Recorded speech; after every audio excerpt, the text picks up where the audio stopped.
Pada malam hari ini kita masih bisa berkumpul di acara yang insya Allah dimuliakan oleh Allah Subhanahu Wa Taala dan juga disenangi oleh Nabi kita Muhammad SAW.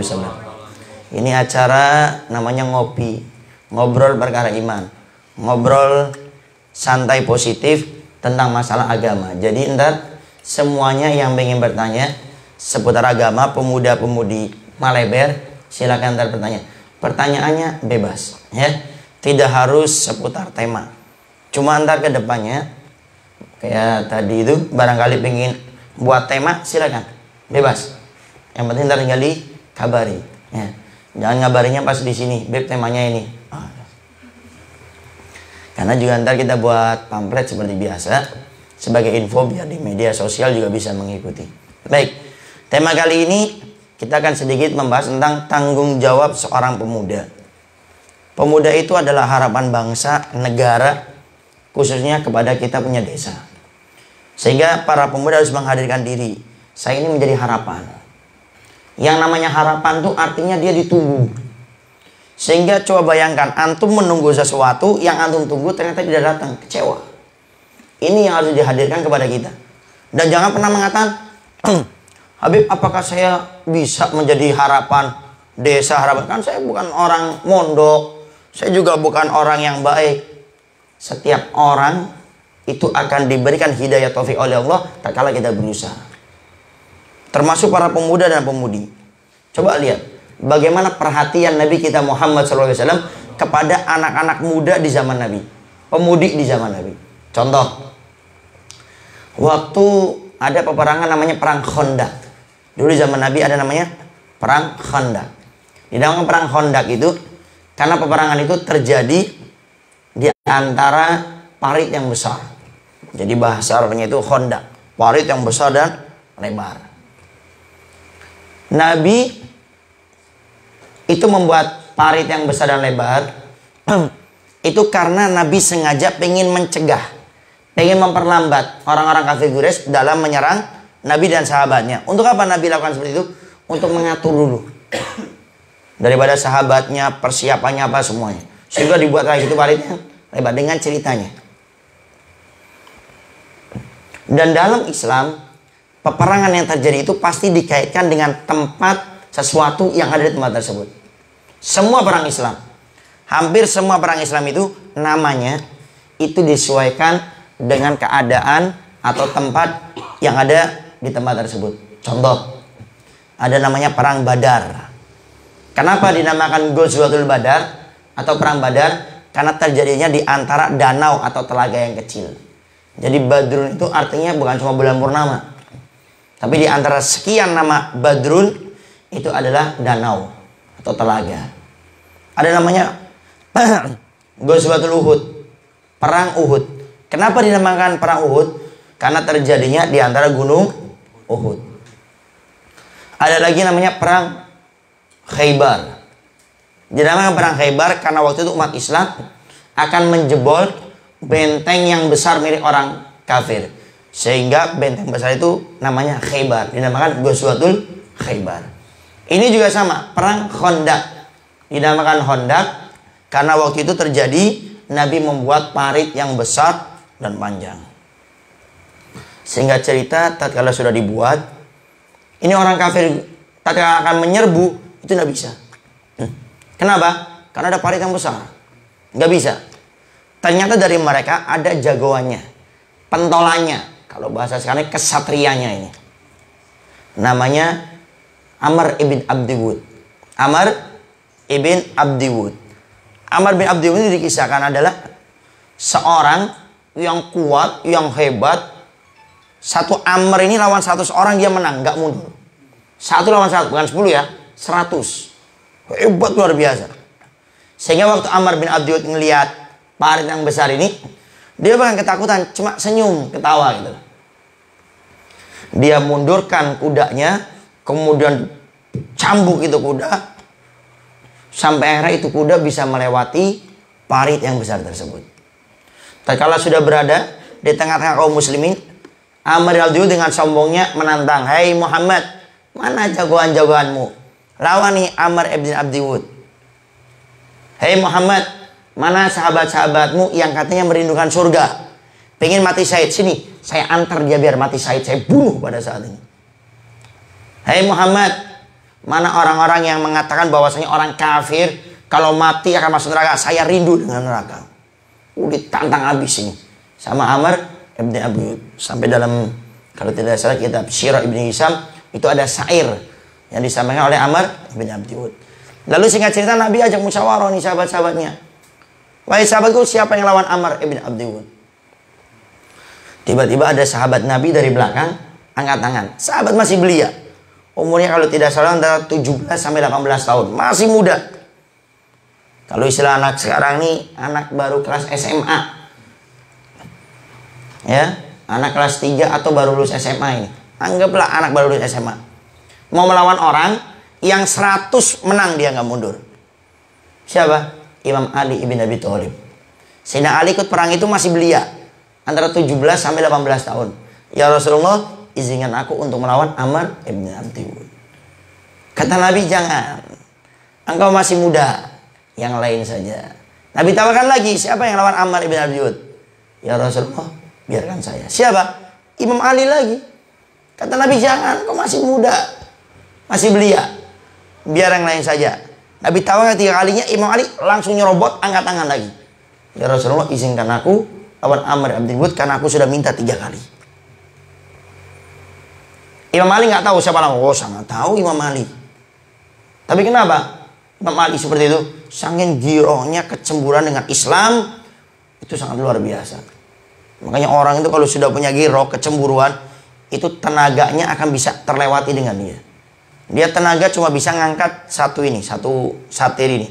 Tapi dengan kecemburuannya dia bisa ngangkat 2 dan dia tidak merasa berat. Ini giroh, kecemburuan yang luar biasa dalam Islam. Sehingga akhirnya Imam Ali maju, Nabi berikan pedangnya Nabi yang sangat terkenal, yang kita ketahui semuanya, namanya pedang Dzulfiqar. Ya, Ali lawan Amr bin Abdul dengan pedang ini dikasih.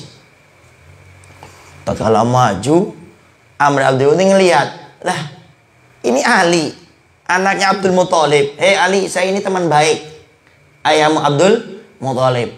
Jangan sampai pertemanan saya ini rusak gara-gara saya harus memenggal anaknya pada saat ini. Diremehkan luar biasa. Lalu Imam Ali mengatakan, hei Amr bin Abdul, saya ini memang anak kecil, saya masih belia, saya masih muda, tapi ingat, saya ini kecilnya anaknya singa. Kata kata Imam Ali, ditantang. Dikeluarkan pedangnya yang dikasih Rasul, ditebas dengan kaki kudanya Amr bin Abdul, langsung tersungkur waktu itu juga. Lalu waktu jatuh, marahnya luar biasa. Ya Ali, sekarang kita duel. Terjadi pertempuran antara Imam Ali dengan Amr bin Abdul. Saking hebatnya peperangan ini, orang kafir tidak bisa melihat Amr bin Abdul, orang Islam tidak bisa melihat Imam Ali. Kenapa? Terpenuhi dengan yang namanya debu, nggak bisa kelihatan. Luar biasa. Setelah sekian lama, Imam Ali tiba-tiba loncat keluar daripada kerumunan debu tersebut. Kemudian Imam Ali mengatakan, ya Amr, jangan engkau melangkah. Kalau engkau melangkah, tubuhmu akan terbelah menjadi 2. Setelah debu itu hilang, Amr Abdul merasa diremehkan. Lalu dia mengatakan, hei anak bau kencur, anak kecil, kamu berani nantang saya? Selangkah saya maju, tubuh saya terbelah menjadi 2. Lihat, saya melangkah. Setelah melangkah, ternyata langsung terbelah tubuhnya Amr Abdul menjadi 2. Waktu peperangan itu sudah terbelah kepalanya Amr bin Abdul. Cuma saking tajamnya pedangnya Nabi, nggak kerasa waktu itu. Bahkan para ulama mengatakan, kalau beratnya Amr bin Abdul itu 100 kilo, itu yang kiri 50 kilo, yang kanan 50 kilo. Betul-betul terbelah yang bagian tengahnya. Di sini para ulama mengatakan, di antara hikmahnya apa itu? Apakah Nabi tidak bisa milih sahabat Nabi yang senior? Bisa. Apakah sahabat Nabi takut sama Amr bin Abdul? Oh, sahabat Nabi rindu surga. Semuanya pengen mati dalam keadaan berjuang, pengen mati dalam keadaan syahid. Tapi kenapa Nabi pilih Imam Ali? Kata para ulama yang Al-Faqih pernah dengar, karena Nabi pengen menunjukkan peranan anak muda di zaman dulu untuk menjadi iktibar pelajar untuk anak muda di zaman sekarang, kata para ulama. Jadi anak muda itu harusnya terdepan dalam setiap kebaikan. Nabi saking Nabi bisa? Oh, Nabi bisa panggil sahabat-sahabat yang lainnya lawan Amr bin Abdul. Tapi Nabi pengen ngetes nih Imam Ali. Berani bener enggak ini? Sampai 3 kali minta sendiri. Nah, kita sebagai anak-anak muda jangan melihat keadaan-keadaannya seperti ini kemudian patah semangat, cari cara-cara. Tetap melakukan semua aturan, tapi tetap bagaimana Islam tetap tersebar walaupun dalam keadaan seperti ini. Tinggal atur caranya.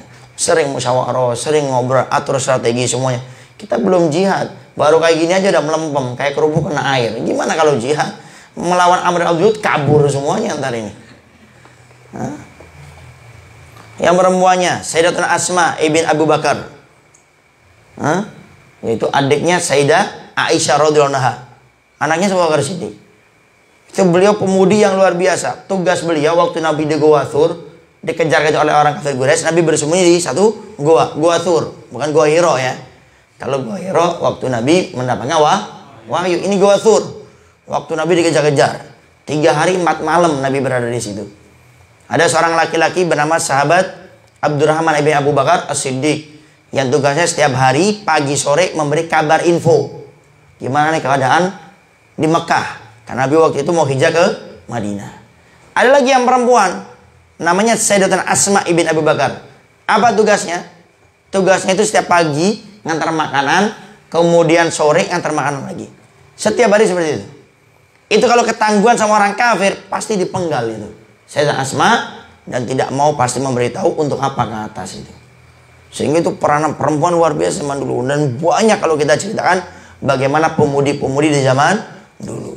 Tinggal bagaimana kita berdakwah sesuai kapasitasnya. Antuna yang perempuan, dakwah di kalangan para perempuan. Ajak ntar setelah ini untuk ikut ngopi bareng. Karena programnya nyantai, makanya ntar tinggal diatur. Khususnya yang laki-laki tentang stylenya, pakaiannya, apa sebagainya. Tetap berakhlak, tetap ini. Untuk awal-awal. Jadi jangan sampai ntar akhirnya anak muda ke sini kok kayak majelis taklim ya, kemana kayak tongkrongan. Nah, ntar tinggal diatur bagaimana konsepnya. Yang penting Al-Fakir sudah sampaikan. Kalau bisa itu di tempat di mana mereka nongkrong tinggal di setting saja ya tempat tersebut. Karena Al-Fakir yang sudah tinggal di setting aja. Nah, jadi itu pemuda betul-betul menjadi tanggung jawab yang besar. Sampai Nabi sangat luar biasa memperhatikannya. Sampai Nabi mensabdakan kullukum ra'in wa kullukum mas'ulun an ra'iyati. Setiap di antara kalian pemimpin, dan setiap pemimpin akan diminta pertanggungjawabannya atas apa yang dia pimpin, termasuk pemuda kepada dirinya sendiri. Lalu bagaimana agar kita bisa menjadi pemuda-pemudi yang baik? 2 perkara, yaitu buat komunitas, kedua panggil ustaz kayak ulama sebagai pembimbing. Dan pastikan ustaz kayak ulamanya yang satu akidah dengan kita, Ahlussunnah wal Jamaah Asy'ariyah Maturidiyah. Nah, sehingga entah kalau sudah ada komunitasnya sebagai wadah, sehingga anak-anak muda selalu ngiriung, nongkrong, ngobrol di sana, kemudian ada pembimbing ustadznya, sehingga mereka insya Allah akan menjadi baik dengan bimbingan tersebut. Nah, baik, itu mungkin sekilas dari Al-Fakir tentang tema kita, yaitu peran tanggung jawab seorang pemuda, karena beliau itu adalah yang bakal meneruskan, sehingga para pemuda-pemudi mulai saat ini sadari saya ini harapan. Artinya banyak orang yang menunggu saya, sehingga mulai saat ini tinggalkan itu sesuatu yang sia-sia, main game-game online, nyari wifi gratis, kemudian apa itu nongkrong yang nggak jelas. Nah, sekarang sudah mulai berubah. Kenapa? Karena kita ini harapan. Jadi jangan mengatakan oh saya nggak bakal jadi. Oh jangan. Banyak cerita-cerita ulama-ulama kita zaman dulu yang notabene dulu orang yang biasa, tapi karena dengan semangat beliau, usaha beliau, akhirnya mereka bisa menjadi orang-orang yang sangat dibanggakan di zamannya. Baik, itu saja yang bisa Al-Fakir sampaikan. Barangkali ada yang mau ditanyakan, silakan. Wallahu a'lam bishawab. Pertanyaan bebas ya, jangan sesuai tema, bebas, sebebas-bebasnya. Nah, fadhol. Mangga sambil dilaat. Apa dilaat, dicalik apa di apa itu? Fadhol. Ini boleh ke belakang, di belakang ada? Ada. Enggak dimakan. Jangan dibungkus. Oh, kalau mau nanya angkat tangan aja. Betul. Setiap orang pasti diberikan hidayah ketika berusaha. Ya. Setiap pemuda mempunyai tanggung jawab. Jadi pertanyaan gimana? Nah, ada pertanyaan. Setiap orang yang berusaha itu akan mendapatkan hidayah. Yang pertama, yang perlu kita pahami, kewajiban kita ini usaha. Itu yang harus dipahami. Kewajiban kita usaha. Hidayah taufik itu dari Allah. Tapi Allah sudah menjanjikan walladzina jahadu fina lanadiyannahum subulana. Dan orang-orang yang berusaha untuk mendekatkan kepada kami, dia berusaha semaksimal mungkin. Allah janjikan lanadiyannahum, pasti pakai lam taukid. Dalam ilmu nahwu itu, pasti kami berikan kepada mereka subulana, jalan-jalan kami. Allah tidak katakan sabilana, satu jalan. Kalau bahasa Arab ada istilah mufrad, ada istilah musanna, ada istilah jamak. Kalau mufrad itu satu, kalau musanna dua, kalau jamak tiga ke atas. Allah waktu itu pakai kalimat orang yang berusaha, pasti Allah janji kami berikan kepada mereka petunjuk subulana, jalan-jalan kami. Artinya akan dibuka semua jalan. Jalan ini kita nggak bisa, Allah kan buka sendiri. Jalan yang lain, yang penting kita berusaha. Sehingga tugas kita berusaha. Hidayah taufik dari Allah. Termasuk kita ngajak teman-teman kita. Tugas kita adalah usaha, taufik hidayah dari Allah. Dan ingat, waktu kita berusaha, Allah berikan pahala. Ada sebagian orang tuh salah berpikir. Jadi kalau saya ngajak, mereka nggak ikut, saya nggak dapat pahala. Bukan. Kita ngajak itu sudah pahala. Mereka yang ikut, pahalanya beda lagi. Sehingga jangan pernah ragu ngajak teman-teman kita. Kenapa? Karena kewajiban kita cuma usaha. Kewajiban kita cuma menyampaikan hidayah taufik dari Allah. Nabi punya paman namanya Abu Lahab. Paman Nabi itu yang namanya Abu Lahab, itu bukan orang yang membela Nabi, tapi orang yang paling benci sama Nabi. Paman Nabi loh. Bencinya luar biasa. Sampai dalam beberapa sejarah diceritakan, Nabi itu sampai pernah akan dibunuh dengan dilempar batu dari atas. Pernah juga waktu itu Nabi diundang ke rumahnya, dibuat lubang besar biar Nabi jatuh kemudian meninggal. Tapi bagaimana Nabi cintanya kepada pamannya, diajak dengan luar biasa. Allah tegur kita punya Nabi dengan ayatnya, innaka la tahdi man ahbabta walakinnallaha yahdi may yasha.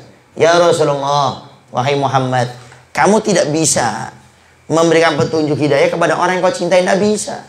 Walakinallah, akan tetapi aku Allah yahdi may yasha, memberikan petunjuk kepada orang yang aku kehendaki. Ingat, yang aku kehendaki. Artinya apa? Kita usaha.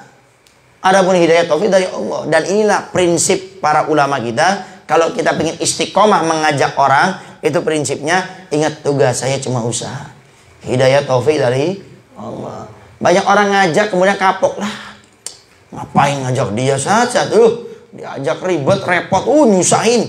Banyak ngomong tapi nggak mau datang lah, percuma. Nah, ini orang yang tidak tahu prinsip dalam berdakwah. Prinsip dakwah itu apa? Ngajak, berusaha, hidayah taufik dari Allah. Jangan pernah mengharapkan hasil dalam mengajak orang, karena hasil mutlak milik Allah. Itu prinsip loh ya. Jadi ingat prinsip kita dalam berdakwah, ngajak orang. Jadi kalau saya bilang dakwah, jangan selalu identiknya ustadz, kiai, ulama. Dakwah itu kita semuanya. Maka dalam Al-Quran kan Allah sudah singgung, kuntum khairu ummatin ukhrijat linnas. Kalian sebaik-baik umat yang pernah ada daripada yang sebelumnya. Apa sifatnya? Ta'muruna bil ma'ruf wa tanhauna 'anil munkar. Jadi kalau kita ingin masuk kategori umat yang bakal sangat dekat sama Nabi di hari kiamat, sifatnya apa? Ngajak orang. Tapi kalau kita cuma fokus sholat 5 waktu, kemudian sunat, duha, witir, tarawih bulan Ramadan, sedekah, tapi kita nggak mau ngajak orang, ya di akhirat ya derajatnya biasa-biasa aja ntar. Bahkan kata Habib Ali Jufri, 4 cara mujarab kalau orang pengen mimpi bertemu Nabi Muhammad SAW. Di antara 4 cara ini apa? Ngajak orang kepada kebaikan. Sampai saya punya guru Habib Segaf Baharun pernah datang ke tempat seorang Habib, seorang wali Allah. Itu Habib Segaf, saya punya guru itu, langsung ditanya oleh beliau, ya Habib Segaf, saya beberapa hari lalu mimpi bertemu Nabi Muhammad SAW. Kemudian saya tanya, wahai Rasul, apa sih amalan yang paling kau sukai? Lalu Rasul menjawab, amalan yang paling aku sukai itu 2 perkara. Yang pertama, yaitu tatkala umatku itu mengenyangkan orang, jadi suka bersodakoh, mengenyangkan perut orang. Yang kedua, yaitu orang yang memberikan ilmu agama. Itu yang paling aku sukai. Nah, sehingga kita harus selalu menjadi juru dakwah. Tidak harus jadi seorang ustadz, ulama, santri, enggak. Sekarang kita jadi apa? Ayo kita ajak. Pokoknya ingat, tugas kita cuma mengajak. Hidayah taufik dari Allah Subhanahu wa taala. Wallahu a'lam bishawab. Fadhol yang lainnya. Nah, fadhol. Bagaimana menghilangkan kecanduan kebiasaan buruk? Nah. Ada pertanyaan, bagaimana cara menghilangkan kebiasaan yang buruk? Ada 3 cara. Yang pertama, kita harus sadar dulu, ini salah. Banyak orang melakukan kebiasaan yang buruk, dia tahu itu kejelekan, tapi dia nggak mau menyadari. Sehingga susah orang merubah kebiasaan buruk kalau dia nggak mau sadar. Sadar dulu, ini salah. Orang jempolnya sudah bengkok nih, bengkok. Tapi dia tetap pengen main bola. Udah bengkok ini jempolnya ini. Pengen main bola. Kenapa dia main bola? Kenapa? Karena dia nggak sadar kalau dia main bisa bukan bengkok lagi, bisa hilang jempolnya ini. Sehingga kalau kita pengen ubah kebiasaan buruk kita, yang pertama kali sadari ini salah. Yang kedua, setelah kita menyadari ini salah, ayo kita fokus untuk bagaimana menjadi baik. Sadari itu kesalahan, kemudian fokus bagaimana menjadi baik, belajar, datang ke ustadz ke ulama, hadir majelis taklim, kemudian minta nasihat sama ustadz ke ulama. Fokus untuk bagaimana saya menjadi baik. Yang ketiga, hendaknya kita selalu meninggalkan segala sesuatu yang bisa mengajak kita kepada kejelekan itu lagi. Kan ada, kita punya contoh kebiasaan buruk main game online. Contoh ini, main game online bukan buruk sih, cuma kalau keseringan itu bisa jadinya haram. Artinya keseringannya apa? Kita diperintah orang tua nggak mau gara-gara main game online, kan banyak yang gitu. Gara-gara main game online akhirnya sholatnya sampai diakhirkan, itu akhirnya menjadi haram.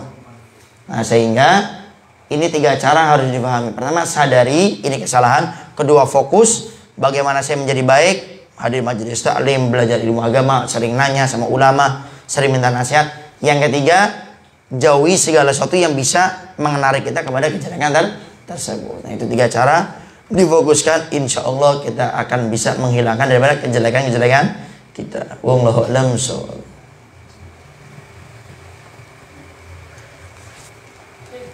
Tafadhol.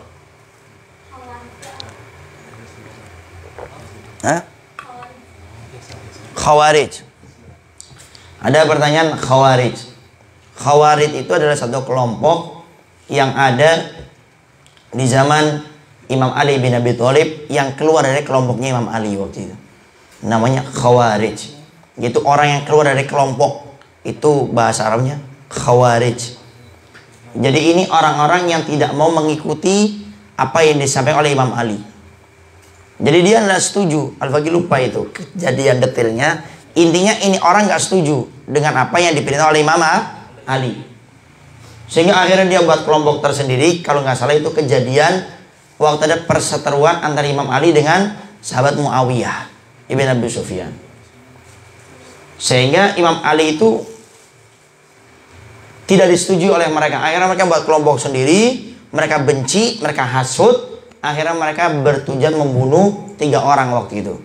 Yaitu Imam Ali, kemudian sahabat Muawiyah Ibn Abi Sufyan, kemudian sahabat Amr bin As. Jadi nggak terima dengan keputusan Imam Ali. Akhirnya mereka buat kelompok dan bertekad membunuh 3-tiganya. Dan ternyata di perjalanan yang terbunuh 2 orang, yaitu Imam Ali dan sahabat Amr bin As. Yang selamat adalah sahabat Muawiyah.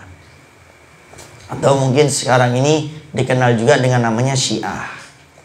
Ya. Yaitu kelompok yang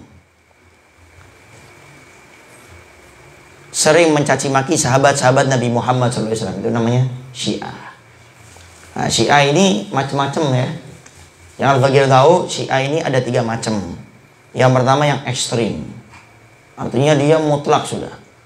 Bahwasanya yang namanya sahabat-sahabat Nabi ini adalah ya, apalagi khalifah, yaitu sahabat Abu Bakar, Umar, Utsman, selain Imam Ali ya. 3 sahabat ini dikafirkan oleh mereka. Ini yang ekstrim. Kemudian mereka sangat ekstrimnya. Mereka ini mengatakan ini wahyu harusnya turunnya bukan kepada Rasulullah, tapi kepada Imam Ali ibn Abi Thalib. Ini yang Al-Faqir pernah dengarkan beberapa keterangan. Kemudian yang kedua, itu dia yang sedang, jadi tidak begitu ekstrim, tapi tidak diam juga. Jadi dia kadang memaki, kadang tidak. Kalau yang ketiga, ini namanya taqiyah. Nah, kalau pernah dengar istilah taqiyah ini si A ini, jadi dia ini si A, cuma dia tertutup, tidak menampakkan gitu. Nah, itu kurang lebih yang Al-Faqir fahami seperti itu. Nah, wallahu a'lam bishawab. Fadhal Bang, sambil dilihat. Kalau mau nanya langsung aja ya, nggak usah pakai surat kaleng. Karena kata Nabi, dua orang yang tidak bakal dapat ilmu selamanya, orang sombong sama lalu bertanya. Fadhal. Untuk mengantisipasi rasa takut dalam mengambil keputusan gimana? Bagaimana cara untuk mengantisipasi takut dalam mengambil keputusan? Yang pertama, hidup itu pasti harus memutuskan. Itu yang kita harus pahami. Jadi takut harus ada. Itu kalau nggak takut, bagaimana ada sungai yuk nyebrang? Harus ada takut. Tapi yang dimaksud takut yang berlebihan gitu loh. Karena hidup kita ini adalah memilih, ya kan? Bukan cuma menjalankan. Kita harus milih. Ada hak, ada batil. Dari dulu sudah. Ada putih, ada hitam. Ada kebenaran, ada kejelekan. Itu hidup kita. Sehingga yang harus kita pahami, untuk mengantisipasi rasa takut itu, kita tidak boleh takut untuk memilih. Karena hidup kita ini memilih. Tidak mungkin tidak. Mau nikah, ada dua calon laki-laki. Jangan takut, akhirnya ditinggal dua-duanya. Hidup kita ini memilih. Ya. Nah, itu yang pertama. Jadi untuk mengantisipasi rasa takut itu, dalam hidup itu, masalah pilihan yang pertama, kita jangan takut untuk memilih. Kemudian yang kedua, semuanya dikembalikan kepada barometer kita punya agama, yaitu syariat Nabi kita Muhammad SAW. Jadi kalau kita memilih itu jangan pernah pakai hawa nafsu. Kita kadang milih lebih cenderung kepada hawa nafsu. Saya condong yang ini enggak. Padahal yang ini baik. Kenapa? Karena pakai hawa nafsu. Karena Allah sudah berfirman, innan nafsa la'amaratun bisu. Nafsu itu selalu mengajak kita pada kejelekan. Sehingga kalau kita ingin menjadi orang yang memilih, selalu memilih yang baik, itu caranya bagaimana? Kembali kepada syariat. Saya punya problem A. Dalam saya problem A ini bagaimana caranya? Kembali kepada syariat. Saya saat ini lagi difitnah sama orang. Jangan kita pakai nafsu. Kurang ajar ya memfitnah saya. Besok saya panggil keluarga saya yang polisi. Enggak. Pakai hawa nafsu. Nah, sehingga kembalikan dalam syariat. Saya kalau difitnah, dalam syariat itu seperti apa sih caranya? Gitu. Kembali kepada syariat. Karena tidak mungkin Nabi pernah mensabdakan, barang siapa yang berpegang teguh dengan agama, dengan Al-Quran dan Sunnah Nabi, mereka tidak akan tersesat. Masa kita yang berpegang teguh dengan agama kita, mengikuti syariat Nabi akan tersesat? Masa Nabi bohong? Nabi tidak mungkin bohong. Tapi kenapa hidup kita ini susah? Itu kita nggak mau kembali kepada syariat. Setiap ada problem apapun, kembali kepada syariat pasti ada jawabannya. Tapi kalau kita nggak mau kembali kepada syariat, pasti susah. Memilah dan memilih dan pilihan-pilihannya tidak ngikutin syariat, pasti yang ada adalah kerusakan demi kerusakan. Beb, saya nggak dapat itu kerugian. Belum, tunggu pada saatnya. Karena kalau kita tidak mau tunduk dengan apa yang dibawa oleh Nabi Muhammad SAW, tunggu kehancuran yang akan Allah berikan kepadanya. Termasuk ini cara, nah, ini yang diamalkan oleh para ulama, bagaimana agar kita bisa memilih selalu pilihan yang terbaik. Bagaimana Ustaz Habib biar kami ini milih, tapi pilihannya selalu pilihan yang terbaik. Itu caranya bagaimana? Sebagian yang pernah Al-Faqir dengar, hendaknya orang itu setiap harinya tidak meninggalkan sholat istikharah. Tahu sholat istikharah? Tahu istikharah? Bukan sholat untuk mencari jodoh ya. Ada sebagian orang tuh saya nggak paham. Saya kadang sering ditanya di media sosial itu, saya ini ada laki-laki atau perempuan akan melamar saya, tapi saya bingung bagaimana kalau saya istikharah. Saya luruskan. Karena sebagian orang berpandangan soal istikharah itu hanya untuk sholat kawin. Hanya untuknya, padahal enggak. Apa arti istikharah itu? Meminta petunjuk kepada Allah agar diberikan yang terbaik di antara yang baik. Jadi bukan hanya sama menikah. Jadi jangan-jangan orang yang istikharah mau nikah itu dia nggak pernah ini minta petunjuk sama Allah dalam hidupnya. Istikharah itu untuk apa saja. Bahkan kita dianjurkan setiap hari. Kenapa? Kata para ulama, kita diperintahkan setiap hari soal istikharah itu agar tatkala kita ada kebingungan, ada pilihan, kita akan dibantu oleh Allah memilih yang terbaik di antara yang baik. Ini sudah saya pernah dengar beberapa orang yang mengamalkan itu, setiap dia itu memilih pasti menjadi pilihan yang terbaik. Kenapa? Karena pilihan dia langsung dibimbing oleh Allah. Dari mana? Istikharah. Makanya doa istikharah apa? Ya Allah, kalau dia baik, dekatkan. Kalau dia jauh, kalau dia tidak baik, jauhkan. Itu bukan hanya untuk nikah. Masalah pilihan itu.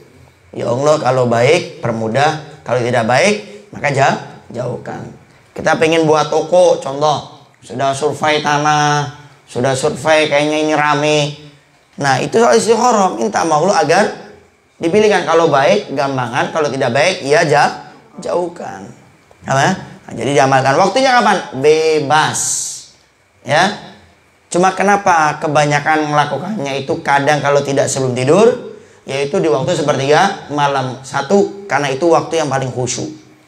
Orang sebelum tidur itu sudah sepi, sehingga dia berdoa entar bermunajat sangat khusyuk. Yang ketiga, kenapa sepertiga malam? Karena waktu sepertiga malam itu sudah disampaikan itu waktu berkah, sehingga siapa orang berdoa pasti insya Allah lebih mudah dikabulkan oleh Allah Subhanahu wa ta'ala. Istikharah niatnya salatnya usolli salatul istikharah rakaatain lillahi ta'ala. Nah, wallahu a'lam bissawab. Bismillahirrahmanirrahim. Assalamualaikum warahmatullahi wabarakatuh. Assalamualaikum warahmatullahi wabarakatuh. Ini kan temanya anak muda ya. Biasa problem anak muda, Wib. Mencintai seseorang yang bukan saatnya. Asik. Nah, bagaimana begitu? Kita nih senang nih kalau seorang wanita, aduh masih SMA misalnya. Kalau nggak, aduh masih belum siap. Itu bagaimana, Wib? Cara mengatasi? Kadang-kadang suka galau gitu. Nah. Bagaimana cara mengantisipasi cinta yang ada di dalam diri kita? Pertama yang perlu dipahami, cinta itu adalah sunnatullah yang Allah berikan kepada seorang hamba. Tapi jangan jadikan cinta sebagai alat untuk kita bermaksud kepada Allah. Jadi paham ya, imbang ya. Jadi cinta itu sunnatullah yang Allah berikan kepada hamba. Tapi jangan jadikan cinta itu sebagai alat untuk bermaksud kepada Allah. Kenapa sih kamu selalu mengingatkan perempuan itu? Ya karenanya muter ntar itu. Maka jangan kita bermain di sesuatu yang memang itu sudah dilarang oleh Allah Subhanahu wa ta'ala. Jadi cinta itu sesuatu yang wajar dan ada. Kalau nggak ada cinta kita pun mungkin nggak hadir pada saat ini ya. Jadi itu sesuatu yang wajar. Nah, sekarang bagaimana kalau saya suka kepada seorang laki-laki atau sebaliknya? Itu bagaimana caranya? Yang pertama, caranya adalah dengan kita berlindung kepada Allah Subhanahu wa ta'ala. Ya Allah, saya berlindung kepadamu daripada cinta yang salah. Minta sama Allah. Ngadu. Kemudian kedua, setelah kita ngadu sama Allah, tatkala kita mulai senang dengan laki-laki atau perempuan, itu setelah kita berdoa kepada Allah, kemudian sekali lagi kembalikan kepada syariat Nabi Muhammad SAW. Saya kalau cinta dengan lawan jenis ini caranya bagaimana gitu. Jadi kalau pengen serius, ya lakukan syariat Nabi, ta'aruf. Kemudian setelah ta'aruf, kalau seandainya setelah itu cocok, khitbah lamaran, kemudian nikah. Jangan malah kita nggak mau kembali kepada syariat Nabi dengan alasan macam-macam tadi itu. Saya kayaknya belum waktunya, tapi kan saya pengen ingatkan dia. Masa mengingatkan agama salah, ya kan? Ini kalau sudah pakai nafsu macam-macam ntar. Kembalikan pada syariat. Saya boleh nggak sih ngobrol sama laki-laki perempuan yang mahramnya? Kembalikan pada agama, selesai. Yang menjadi kita ribet itu kita nggak mau kembali kepada syariat. Sehingga kita akan cari ribuan alasan untuk bermaksud dengan nama cinta. Bukan malah kita mencari cara bagaimana saya tidak menggunakan kata cinta untuk bermaksud kepada Allah. Allah kan banyak. Ada orang WhatsApp setiap jam 3 kepada yang bukan mahramnya. Ukhti fillah, jangan lupa tahajud ya. Saya mengingatkan kamu ini bukan karena saya ingin bermaksiat, Cuma ini saya pengen masuk kategori firman Allah, wal asri innal insana fi khusrin illa alladziina amanu wa amilus sholihat wa tawashaw bil haqqi wa tawashaw bis sabr. Pakai dalil ngomongnya. Ingat, syaitan itu menjerumuskan manusia itu tidak secara langsung to the point. Enggak. Ini orang diajak untuk meninggalkan sholat, enggak mau. Ajak maksiat, enggak mau. Meninggalkan sholat sunat, enggak mau. Riya dalam amalnya, enggak mau. Akhirnya dibujuk sama syaitan. Itu di sana itu ada teman kamu tuh yang akhwat tuh, kadang-kadang jarang tahajud. Kamu kan sering tahajud, ingatkan dia. Kan kata Nabi mengingatkan itu adalah suatu kebaikan. Diajari sama syaitan. Sehingga ingat ya, kembalikan kepada syariat. Jadi pokoknya jangan bermain-main dengan sesuatu yang sudah dilarang dalam agama. Jangan. Kalau mengingatkan ada orang lain, sudah. Sehingga saya punya guru Bisga Baharun itu mungkin 15 tahun yang lalu itu pernah menyampaikan seperti ini. Yang punya Facebook dihapus semuanya, kata beliau. Yang pengen dihapus sebagai muridnya Abu Yahya Baharun di hari kiamat, hapus yang punya Facebook. Alhamdulillah saya lihat nih teman-teman di masjid itu tolek kanan kiri semuanya. Ketar-ketir katakan Facebook. Sama dulu Facebook lagi keren-kerennya, ya kan? Belum ada Instagram, Twitter, Line, Telegram, belum ada. Nah waktu itu beliau sampaikan, yang diantara kalian beralasan untuk dakwah, langsung ditembak sama beliau. Kalian beralasan dakwah, kalian mau dakwah itu ilmunya seberapa, kata beliau. Kemudian kalian ingin alasan berdakwah, kalian bisa menjaga mata kalian, hati kalian di Facebook itu sekuat apa. Jangan sampai alasan dakwah akhirnya malah bermaksud kepada Allah lewat dakwah, ya kan? Makanya dalam syariat kan ada batasan-batasannya. Laki perempuan berbicara, boleh enggak? Boleh. Yang penting ada hajat. Selain hajat tidak boleh. Contoh, kayak gini ada hajat konfirmasi dengan perempuan, dengan laki-laki. Enggak apa-apa. Tapi lebih daripada itu, enggak boleh. Kalau lebih, nah coba lihat ntar. Ada kalimat cinta yang ditembak sama syaitan, baru ntar kita banyak alasan bermaksud dengan kata cinta. Makanya kata Nabi, an-nadratu sahmun masmumun min sihami iblis, kata Nabi. An-nadratu, melihat laki-laki perempuan dengan mahramnya, itu kata Nabi sahmun masmumun, panahan yang beracun. Dari mana? Min sihami syaitan, daripada panahannya syaitan. An-nadratu sahmun masmumun min sihami iblis, daripada panahannya iblis. Tahu panahan? Panah terbidik jelas kena. Dan orang kalau bidik panahan tuh ke musuhnya itu mana yang diserang? Bagian jantungnya, bagian hatinya. Sudah tepat kena beracun lagi, coba. Makanya hati-hati. Kalau nggak ada hajat tidak usah ngobrol, ya kan? Khususnya perempuan nih. Kalau antum bisa memuliakan diri antum, Allah akan kirim laki-laki yang lebih memuliakan antum. Tapi kalau antum jual murah, ecek-ecek, ya kan? Diajak ngobrol sama laki-laki senang, berbunga-bunga, berkupu-kupu. Antara Allah pun akan kirim sama antum laki-laki yang ecek-ecek juga. Laki-laki yang ya modelnya nggak jelas itu. Makanya Al-Faqih selalu mengingatkan sama yang perempuan, kalau ada laki-laki yang WhatsApp atau yang apa, intinya bukan ada hajat, maka sifat perempuan yang paling baik kata para ulama adalah cuek bebek atau cuek apa pedesan entok atau apa itu. Sifat perempuan yang paling baik itu apa? Cuek. Jadi ada laki-laki ngomong sesuai hajatnya, kalau enggak sudah ya.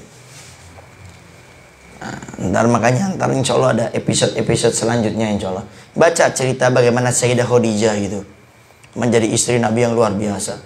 Sayyidatuna Khadijah itu sampai setelah meninggal itu selalu dipanggil-panggil sama Nabi namanya, sehingga membuat cemburu sebagian istrinya, khususnya Sayyidah Aisyah. Kalau bahasa kita sekarang nih, ya Rasulullah Khadijah lagi.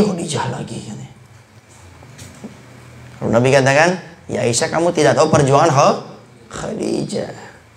Waktu dulu orang menjauhi saya, beliau yang datang kepada saya. Orang tidak memberikan hartanya kepada saya, dia berikan semua hartanya. Waktu orang akan membunuh saya, dia yang pasang dada untuk menolong saya. Dengan ceritanya, baca bagaimana Nabi sangat mencintai Sayyidah Khadijah. Itu cerita yang luar biasa. Jadi timbang antum mengidolakan artis, Apalagi orang-orang kafir, mau Korea, mau Jepang, mau Tiongkok, mau Amerika. Siapa mereka itu? Nggak bakal merubah hidup antum, makin rusak. Iya. Baca Sayyidah Khadijah dengan ceritanya. Itu luar biasa. Bagaimana menjadi sosok istri yang luar biasa. Sampai Al-Baghdadi tadi dengar ceramahnya Habib Segabah Harun itu. Kenapa Nabi sangat mencintai Sayyidah Khadijah? Kata Nabi, setiap aku ingin sesuatu, Khadijah sudah menyiapkan terlebih dahulu. Setiap aku ingin sesuatu. Jadi setiap aku ingin sesuatu, Khadijah sudah menyiapkan terlebih dahulu. Itu apa? Istri yang peka. Jangan jadi istri yang teka. Suami mau pulang jam 5, istri hobi aja main HP-nya sama sinetronnya. Nyambut suami pakai baju. Dari insya Allah pada episode yang akan datang itu. Nama? Ya, wallahu a'lam bishawab. Fadhal. Nah. Kan ini masih tentang anak muda. Anak muda itu suka insecure atau minder gitu. Bagaimana cara mengatasi minder? Ada pertanyaan bagaimana menyikapi minder. Minder itu adalah malu yang berlebihan. Minder itu malu yang berlebihan. Malu itu ada dua. Termasuk minder. Al-Baghdadi pernah baca dalam kitab Hikam karya Habib Abdul Haddad. Itu malu ada dua. Ada malu yang baik, ada malu yang tidak baik. Malu yang baik itu apa? Malu yang menjadikan kita ini nggak mau maksiat. Kenapa kamu sih nggak mau minuman keras? Saya malu sama Allah. Allah sudah kasih saya nafas, rezeki, bisa hidup sampai saat ini. Masa saya bermaksiat sama Allah yang sudah memberikan saya nikmat? Itu malu yang baik. Kemudian ada malu yang tidak baik. Apa itu? Malu yang menghalangi kita untuk berbuat kebaikan. Ya. Ada orang mau nyumbang, sampingnya nyumbang 10.000. Kita cuma ada duit 1.000. Itu malu yang jelek. Jadi nggak usah malu. Bahkan Habib Haddad pernah mengatakan dalam kitabnya Nasihat Diniyah, orang yang menyumbang 2 dirham itu lebih afdol di hari kiamat timbangannya daripada 1.000 dinar. Dulu tuh uang cuma ada 2, dirham uang perak, dinar uang emas. Ini 2 dirham sama 1.000. Ini kalau sama-sama perak, ini sudah jauh bedanya. Ini uang dirham uang perak cuma 2, ini dinar 1.000. Tapi di hari kiamat kata Habib Haddad, itu 2 dirham bisa mengalahkan 1.000 dinar. Kenapa? Karena orang yang nyumbang 2 dirham, dia punya hartanya cuma 4 dirham. Jadi dia hakikatnya bukan nyumbang 2 dirham, tapi separuh daripada hartanya. Orang yang nyumbang 1.000 dinar, dia punya uang itu 10.000 dinar. Sehingga dia cuma nyumbang, hakikatnya cuma 10%. Mana yang lebih banyak? 50% atau 10%? 50%. Makanya kalau berbuat kebaikan, jangan pernah kita malu. Itu malu yang tidak baik. Baik. Sekarang bagaimana cara untuk menghilangkan sifat minder? Cara untuk menghilangkan sifat minder yang pertama adalah kita harus punya prinsip berbuat kebaikan. Orang tuh kadang-kadang kalau berbuat kebaikan itu dia suka menunda atau kadang ragu melakukannya. Kenapa? Karena dia nggak punya prinsip dalam berbuat kebaikan. Apa prinsip berbuat kebaikan? Fastabiqul khairat. Bercepat-cepat dalam berbuat kebaikan. Jangan ditunda. Kenapa kita dilarang untuk menunda? Setonnya itu ada. Apalagi kalau sudah kaitan masalah fulus. Kalau sudah masalahnya duit ini, setonnya banyak. Sampai dikatakan orang yang pengen bersodakoh, dia harus melewati 70 seton. Bukan 70 seton. Makanya orang kalau memberi ilmu agama, ngajar gampang. Tenaga gampang. Pikiran gampang, doa apalagi. Tapi kalau sudah masalah duit, ada kumpulan, yuk kita membuat satu gerakan. Setiap orang kalau bisa diminta 10.000. Coba lihat. Dari grup WhatsApp dilempar itu. Yang komen siapa? Paling cuma 1-2 orang aja. Atau dia yang komen, dia yang jawab sendiri. Kenapa? Karena kalau sudah masalah duit, masalah harta paling berat. Sampai dalam Al-Quran tuh Allah firmankan seperti ini.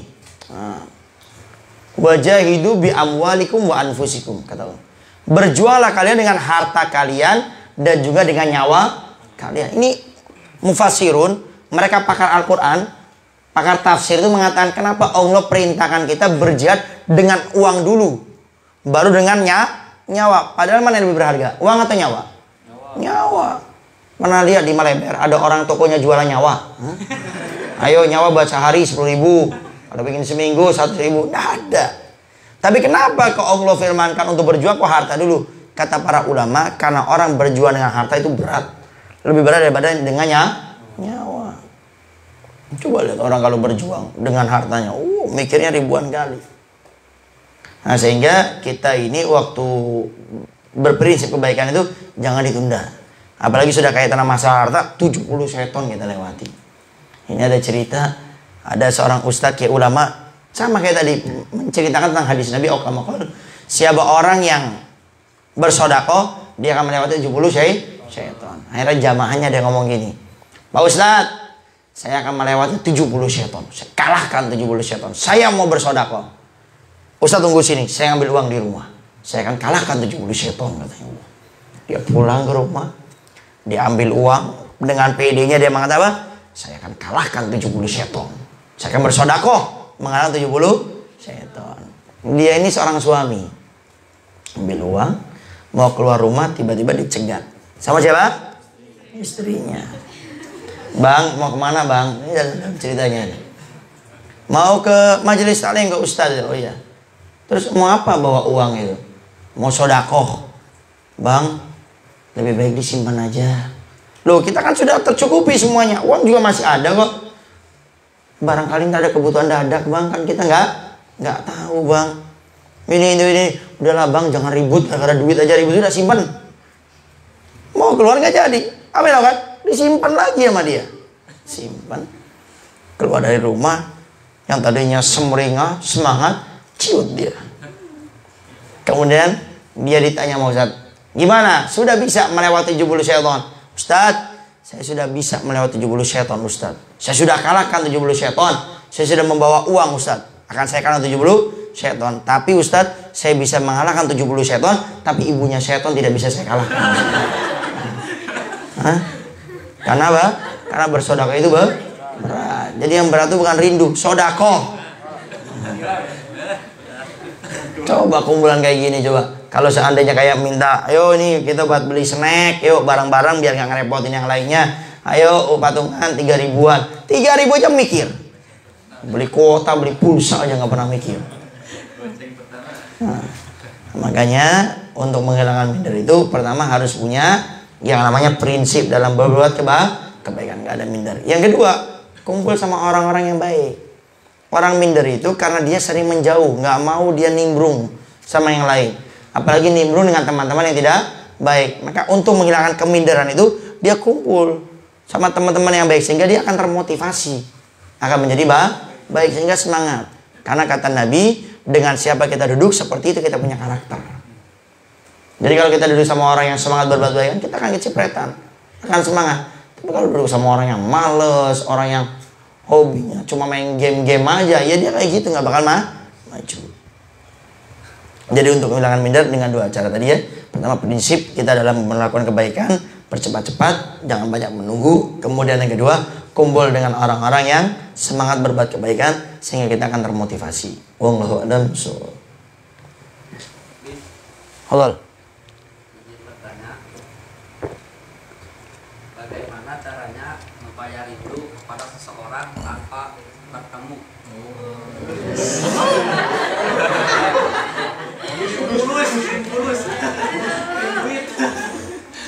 Bagaimana cara mengobati rindu tanpa bertemu gitu ya? Yang pertama itu kita harus lihat rindunya ini bener enggak ini? Yang dirindukan siapa? Kalau yang dirindukan si doi, itu jangan dirindukan, tapi didoakan. Makanya dalam istikharah itu diantara syarat kita kalau mau istikharah itu kita tidak boleh ada ketergantungan dengan orang tersebut, baik itu orangnya satu atau dua. Makanya doa istikharah itu, ya Allah kalau dia baik dekatkan, kalau dia tidak baik jauhkan. Jadi jangan ada kita ikatan, mau itu satu orang atau dua orang. Tapi kalau kita sudah ada ikatan, itu yang repot. Allahnya didikte sama kita. Ya Allah kalau dia baik dekatkan, ya Allah kalau dia tidak baik buat dia bagaimana jadi baik. Nah kalau istikharah itu kita nggak boleh ada ikatan. Artinya kita pasang 100% sama Allah. Jadi caranya itu dengan kita doakan. Kalau saya pernah dengar bahasa, cuma ini terlalu ekstrim juga. Tikung dia di sepertiga malam. Bahasanya ribet banget. Intinya itu ya untuk semuanya ya, apalagi anak-anak muda. Pesan Al-Fakir untuk kayak permasalahan yang tadi, rindu itu, yang paling penting itu perbaiki kita punya diri. Perbaiki kita punya diri. Karena Allah sudah janji, at-thayyibun lit-thayyibat wal khabithun lil khabithat. Yang baik Allah pasangkan dengan yang baik. Ingat itu. Yang jelek Allah pasangkan dengan yang jelek. Bukan mukanya ya. Yang mukanya pas-pasan jangan minder ya. Ini artinya agamanya, akhlaknya dia. Saya pribadi, ini saya nih, nggak usah jauh-jauh saya. Saya waktu nikah sama istri saya nggak pernah ketemu. Waktu dipertemukan di Bandung, ta'aruf, istri saya nggak mau keluar karena beliau baru 2 hari pulang dari Dalwa, selesai tesis S2, kemudian nggak dikasih tahu, tiba-tiba saya datang aja ke sana dengan keluarga. Tiba-tiba istri saya dibangunkan, suruh ngantar kopi sama teh ke tempat nenek saya. Keluarga datang, pas suruh ke depan, ngelihat ada laki-laki, nggak mau ke depan, sehingga saya waktu ta'aruf nggak ketemu. Kemudian ditanya, Ful gimana, cocok enggak? Kemudian saya jawab, ya saya pokoknya dari awal sudah punya prinsip, pokoknya kalau di agamanya baik, nenek, jidah itu nenek. Kalau agamanya baik, jidah, orang tuanya baik, bismillah. Nggak pakai ngeliat dengan lo tadi nggak lihat, enggak, wah laki-laki, masa nggak lihat ini saksi-saksi yang ada, iya. Perempuannya enggak keluar. Terus gimana Bang? Pokoknya kalau perempuan agamanya baik, orang tuanya baik, bismillah. Karena saya ingat hadis Nabi, fadfar bidzatid, tadi berarti ada, pilih agamanya baik, maka engkau akan jadi orang yang beruntung. Masa Nabi bohong? Saya yakin 100%. Sehingga pertama kali ditunjukkan foto, saya nggak banyak ngelihat. Apalagi setelah saya tahu foto yang ditunjukkan itu foto yang bertahun-tahun sebelumnya itu. Jadi sudah apa? Metamorfose apa bahasa? Sudah berubah. Ala kulli hal, akhirnya saya pertama kali ketemu istri, ngeliat wajahnya secara langsung, face to face itu, ya habis akad. Setelah saya mengucap qabil tu tazwijha wa nikah bil madkur, selesai, saya dibawa sama abi mertua, ketemu itu pertama kali ketemu. Jadi ndak ada istilah orang itu harus pacaran dulu. Kalau kita mau nikah harus kenal dulu. Berapa banyak orang yang pacaran, kenalan tapi gagal pernikahannya, nggak sedikit. Tapi berapa banyak orang yang kenalan tapi pernikahannya langgeng, bahkan sampai dipertemukan oleh Allah di surganya Allah Subhanahu wa taala. Makanya saya katakan kembali kepada syariat, selesai. Kita punya masalah nih, kembali kepada syariat. Dalam agama permasalahan saya solusinya kayak ada semuanya. Yang jadi ribet ini kita nggak mau kembali kepada syariat, kemudian ngikutin perkembangan zaman, iya ribet. Makanya saya nggak ragu, pokoknya agamanya baik, bismillah. Saya nggak pernah dengar suaranya, ketemu apa lagi, ketemunya waktu itu, alhamdulillah. Saya nikah berarti sudah 5 tahun ini. Saya mau punya anak 4 sudah, alhamdulillah. Jadi target setiap tahun punya anak. Alhamdulillah. 18. Target 17 ya. Target. Melenceng-melencengnya ya 16. Ala kulli hal ya. Nah, jadi untuk masalah ini Al-Fakir sudah mengingatkan, pokoknya fokus saja perbaiki diri. Antum yang laki-laki perbaiki diri. Entar kalau antum sudah perbaiki diri, entar ini pasti dari pihak perempuan, orang tuanya itu selektif nyari ini. Dia punya anak solehah, anaknya akhlaknya baik, dia nggak bakal sembarangan akan pilih anak perempuannya sama laki-laki yang biasa nongkrong sampai tengah malam, kadang-kadang jarang ke masjid, jarang ke musola, jarang majelis alim. Untuk anak perempuan yang soleh akan diberikan sama itu mimpi di siang bolong itu. Tapi kalau antum ingin cari yang al-ladifi, yang al-mawjud, ya, seadanya antum nyari di Facebook.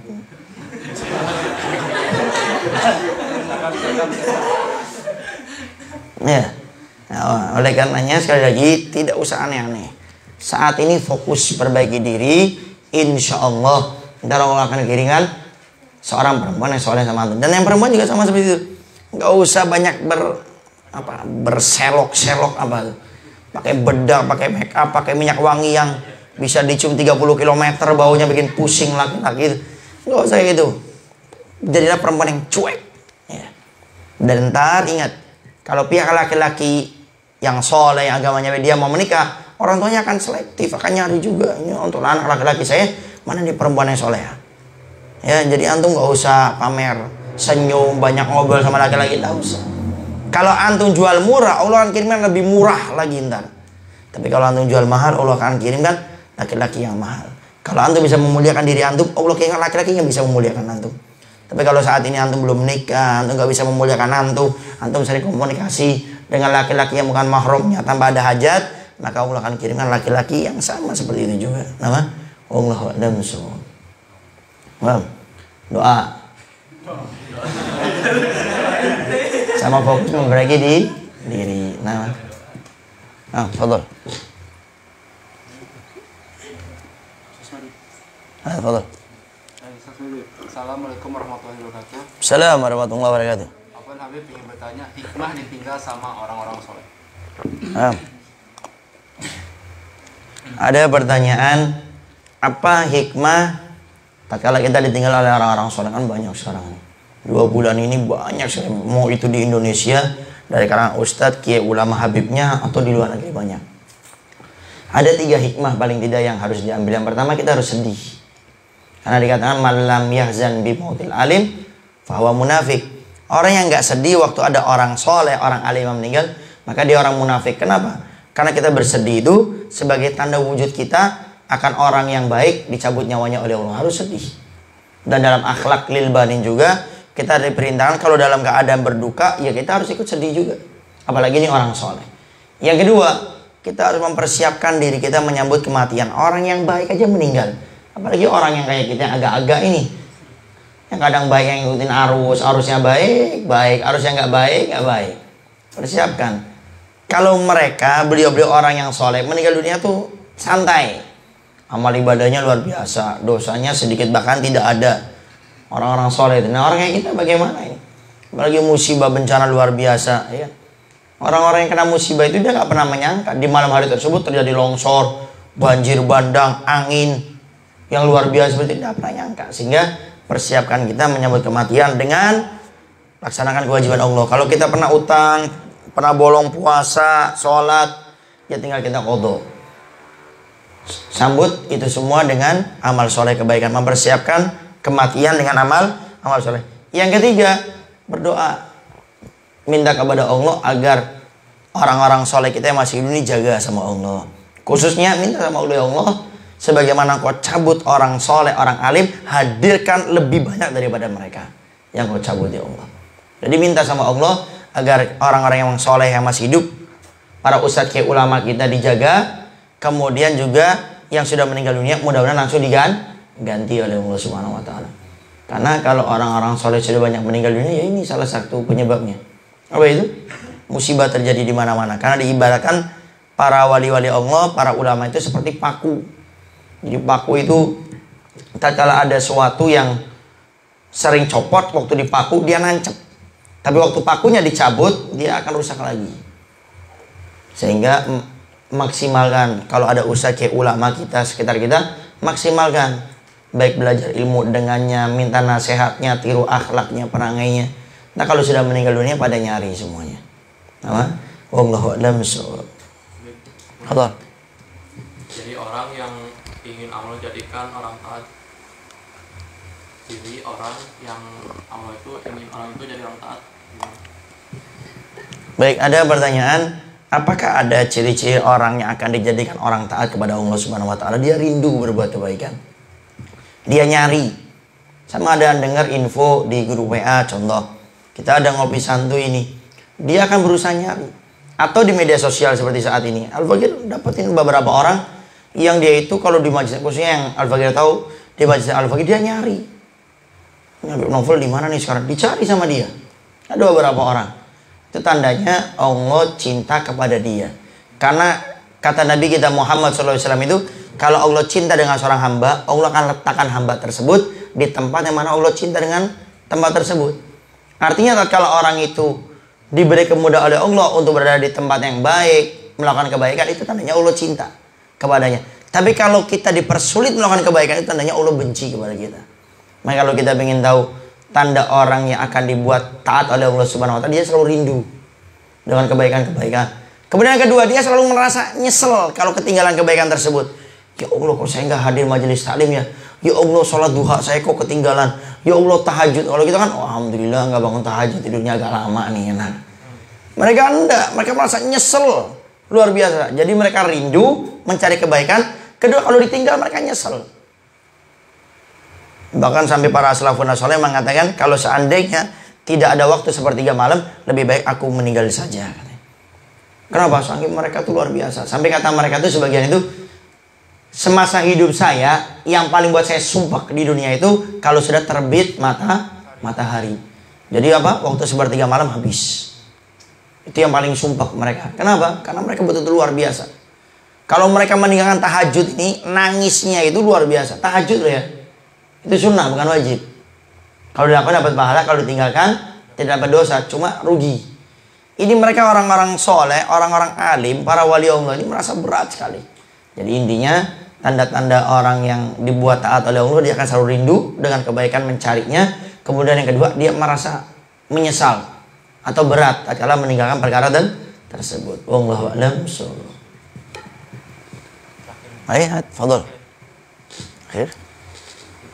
Ini izin bertanya, bagaimana caranya agar kita menghindari perbedaan paham? Baik, fadhol. Ini akhir ya. Kita kumpulkan dulu. Ada lagi yang tanya? Jadi, kalau orang sombong boleh disombongin lagi? Baik, ada lagi?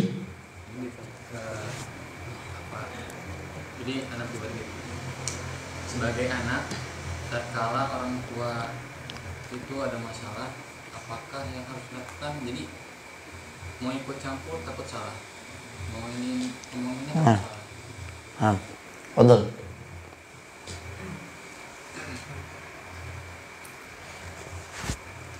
Menurutnya pangkat seorang hamba di hadapan Allah Subhanahu wa taala itu bagaimana hukum?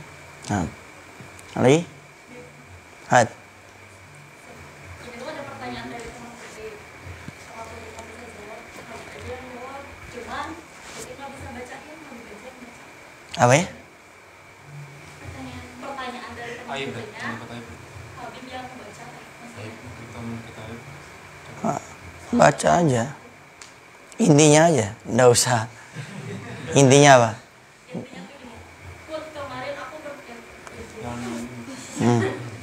Ya, nggak usah sebutin nama, nanya aja umum. Kemarin aku berdoa, doanya tuh aku isinya semoga aku tidak menjadi orang soleh. Boleh nggak aku berdoa kayak gitu? Aku minta pendapat Put, cina gitu. Iya. Baik. Ada lagi? Sudah? Had. Allah. Proses ta'aruf yang benar kayak gimana nih? Apa? Proses ta'aruf yang benar. Ta'aruf. Baik, ada lagi? Sudah? Sudah ya? Baik, kita jawab terlebih dahulu. Mungkin dari yang akhir aja. Kalau dari yang awal lupa kayaknya saya. Ta'aruf. Pertama, ta'aruf itu bedanya dengan pacaran ada 4. Bedanya ta'aruf dengan pacaran itu ada 4. Paling tidak. Yang pertama, ta'aruf itu sudah punya keinginan besar untuk menikah. Kalau pacaran pengennya main-main aja. Makanya saya aneh kalau ada perempuan, apalagi perempuannya itu Masya Allah, katanya sering ke masjid, majelis taklim, solehan, nutup aurat, tapi mau diajak pacaran itu bahlulnya kuadrat di atas kuadrat itu. Nah jadi yang namanya ta'aruf itu dia punya keinginan besar untuk menikah, bukan main-main. Berbeda dengan pacaran. Kemudian yang kedua, bedanya ta'aruf dengan pacaran itu, ta'aruf itu tidak boleh berduaan. Kalau pacaran tuh pengennya berduaan, yang lain suruh ngontrak aja. Ya, bedanya. Yang ketiga, ta'aruf itu tidak boleh ada maksiat di dalamnya. Kalau pacaran semuanya maksiat sudah isinya itu. Bahkan hadir majelis taklim pun naudzubillah dzalik pengen hanya ketemuan dengan dia. Ya. Nah, kemudian yang keempat, bedanya ta'aruf dengan pacaran itu, ta'aruf itu nggak boleh lama-lama. Kalau tidak salah bagi dengar itu paling lamanya ta'aruf itu 6 bulan. Jadi kalau sudah 6 bulan minta kepastian. Kalau dia nggak memberikan kepastian, maka putuskan ta'aruf, baru boleh menerima ta'aruf dengan yang lain. Jadi tidak boleh kita lagi ta'aruf menerima ta'aruf yang lainnya. Baik, saya pending, ya, silakan diantar lagi sama saya. Jadi kita itu tidak boleh akhirnya kita ini belum selesai kok meminta ta'aruf yang lainnya, ya kan?